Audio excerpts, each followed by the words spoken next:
Oi gente, eu me chamo Júlia, essa é a Lilian. Estamos começando mais um TO em Casa.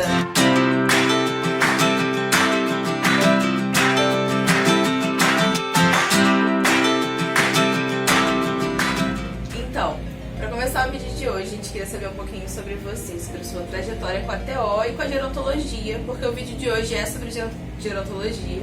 Então por isso que eu chamei a Lilian e a gente queria saber um pouquinho sobre a história. Júlia, obrigado por ter convidado. Eu fiz a minha graduação na Universidade Federal de Minas Gerais, na UFMG, e me formei lá em 2003. Foi em agosto de 2003. E logo em agosto mesmo surgiu uma pós-graduação na Faculdade de Ciências Médicas de Minas Gerais, que era da reabilitação do membro superior. E eu resolvi fazer essa pós porque eu gostava muito dessa área da ortopedia. Então eu fiz a pós de 2003 até 2004 e depois, em 2004 mesmo, eu já iniciei no mestrado. Então eu formei e logo entrei no mestrado dentro da UFMG em saúde pública. Então eu fiquei de 2003 até 2008 trabalhando lá em Belo Horizonte, né? Tive uma breve passagem numa instituição de longa permanência para idosos, mas foi muito pouco tempo, foram 3 meses. E trabalhava com reabilitação do membro superior, trabalhava com ergonomia, numa empresa de ergonomia, e dava aula numa universidade particular desde 2005. Então, já lecionava para terapia ocupacional numa universidade que era a Universidade Presidente Antônio Carlos. No finalzinho de 2007, eu passei no concurso da aeronáutica e a vaga era aqui para o Rio. Então, eu vim para o Rio no início de 2008. Foi quando eu fui trabalhar no Hospital Central e lá no hospital a gente tinha um serviço de terapia de mão que a gente abriu e trabalhava no Centro de Convivência de Idosos. Então foi aí que eu comecei a me intensificar nessa área da gerontologia. Então, qual que era o trabalho que a gente desenvolvia lá? A gente trabalhava com ações de promoção de saúde para idosos que eram dependentes de militares ou ex-militares, e a gente também trabalhava na área com intervenções cognitivas para idosos que tinham algum quadro demencial ou declínio cognitivo leve. Então foi aí que eu fui me apaixonar pela área e fui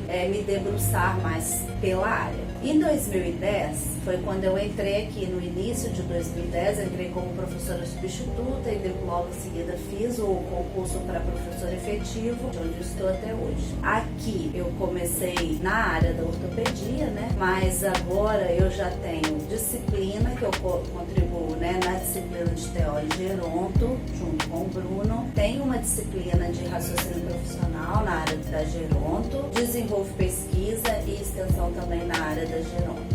Então foi onde eu defini, apesar de gostar bastante da ortopedia, eu meio que estou desenvolvendo todas as atividades com idosos. Então você se voltou bastante para geronto. E aí, por você ter se voltado tanto a geronto, a gente queria saber quais são as áreas que a terapia ocupacional pode ocupar em gerontologia. Então, se a gente pensar nos cenários de prática, né, da TO na gerontologia, eles são vários.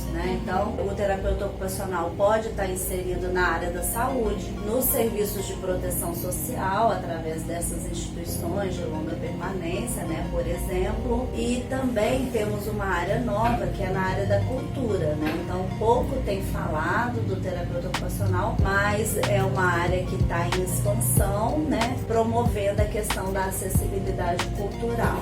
Basicamente, nesses espaços, né, em todos os espaços, né, esses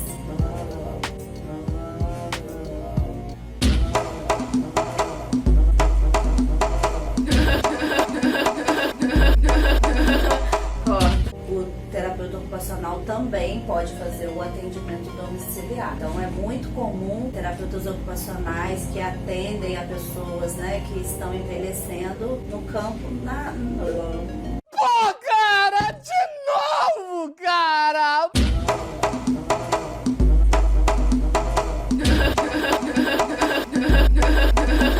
Vamos lá. E no atendimento domiciliar. que é exatamente mais voltado para home care mesmo. Então, nesses espaços que a TO ocupa, a gente queria saber o que a terapia ocupacional ela pode fazer em gerontologia, ocupando esses espaços que a gente já falou. Então, independente desses espaços que ele ocupa, o profissional, o terapeuta ocupacional, ele está em busca de um engajamento em ocupações e essas ocupações que ele considera significativa, que tem algum valor para ele. Então, independente do espaço, o foco do terapeuta ocupacional é habilitar esse idoso para o engajamento em ocupações que sejam significativas. Quando a gente pensa no espaço da área da saúde, são promovidas muitas ações de promoção de saúde, ou de reabilitação, ou de prevenção de doenças. Quando a gente pensa da atuação do TO nas instituições de longa permanência, que a gente fala das ILPIs, então, além de ter esse foco na área da saúde, também tem a questão de, por ser um serviço de proteção social, diminuir o risco desse idoso que está ali, né? É promover um convívio familiar, é promover um convívio comunitário. Então, para além das questões da saúde, a gente tem também as questões que estão vinculadas à proteção social desse idoso. No espaço da cultura, a gente já tinha falado, né, que o TO ele busca muito a questão da acessibilidade cultural, porque tem alguns estudos que já trazem que o idoso que participa desses equipamentos culturais, em sua participação, isso previne depressão, previne declínio cognitivo, promove uma maior socialização.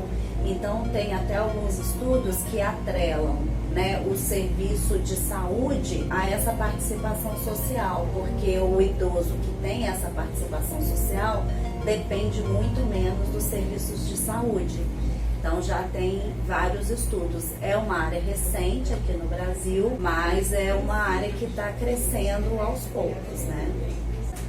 E por último, tanto acho que a comunidade acadêmica como que os profissionais já, a gente sempre busca o melhor da nossa profissão, né? Então, o que a gente pode preconizar, assim, num bom TO que ele tenha para conseguir atuar bem em gerontologia? Então, tem algumas dicas, assim, né, pra gente conseguir atuar na área, né, que a gente consiga fazer um bom trabalho. Eu acho que uma das primeiras coisas é a gente entender o panorama do Brasil e o panorama internacional de como que tá o envelhecimento. Que aí a gente consegue tentar compreender quais vão ser as necessidades desses idosos e quais são as demandas. Até pra gente planejar os nossos serviços, a gente precisa entender como que é a necessidade e a demanda dessa população. Então a gente tem que compreender esse panorama e a gente precisa também entender quais são as políticas nacionais que são direcionadas a essa população que está envelhecendo. Então não tem como eu ofertar um serviço sem eu conhecer sobre o Estatuto do Idoso, a Política Nacional de Saúde do Idoso e outras políticas, né, que vão falar sobre os direitos sociais dos idosos. Então, acho que são duas coisas que a gente precisa compreender sobre isso. Uma outra coisa que não é obrigatório, mas eu acho bem legal, é você definir qual que é a sua prática, né? Qual o modelo que você vai se guiar, né? Então, eu acredito muito na prática baseada na ocupação e centrada no cliente. Então, o que seria isso? Para eu planejar uma intervenção junto àquele idoso, eu preciso conhecer qual que é a necessidade desse idoso. Ele tem que estar no centro da tomada de decisões nesse processo de intervenção. Então, qual que é a sua necessidade? Qual é o seu desejo? Por que você engaja nessa ocupação? Por que você não engaja? Por que você traz isso como importante?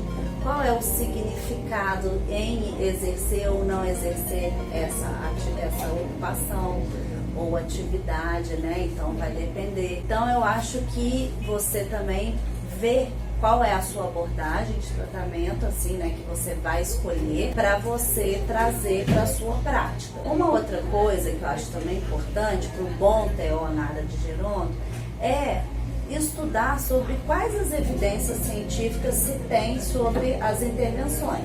Então, em determinado tipo de paciente, eu quero adotar uma prática, mas quão evidente é aquilo ali, né? Então, a gente tem que se pautar nas práticas baseadas em evidências, se a gente quer oferecer um cuidado de maior qualidade para esse idoso. Então, acho que é uma das coisas que a gente também pode se atentar, é para qual é a evidência científica daquela intervenção para aquele tipo de paciente. E eu acho que também é super importante a relação que a gente tem entre a equipe. A gente precisa estabelecer um diálogo e que esse diálogo seja bom com a equipe que está tratando o idoso, porque nunca é só o terapeuta ocupacional, né? Ter um bom diálogo com o próprio idoso e com os familiares, porque quando a gente faz um atendimento ao idoso, a gente tem que considerar esse idoso inserido naquele meio familiar, executando aquelas ocupações, né? Então a gente não olha só o idoso,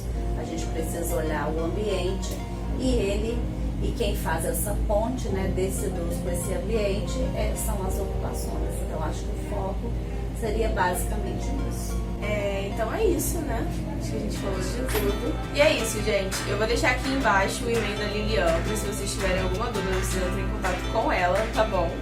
Vou deixar aqui embaixo também o meu Instagram, o endereço da página do Facebook e o meu Twitter também, pra vocês me seguirem, tá bom? Se inscreve no canal aqui embaixo, curte esse vídeo, tá bom, gente? Espalha pra todo mundo. A Lilian tá na internet agora. E eu vou deixar aqui embaixo também o @ do Idaí, que é o Instagram deles, que é o projeto da Lilian, vinculado com o pessoal lá de Curitiba. E eu vou deixar aqui embaixo também pra vocês seguirem eles, tá bom, gente? É isso. Obrigada. Deixe seu like. Um beijo e até o próximo vídeo. Tchau. Ai, não tinha terminado.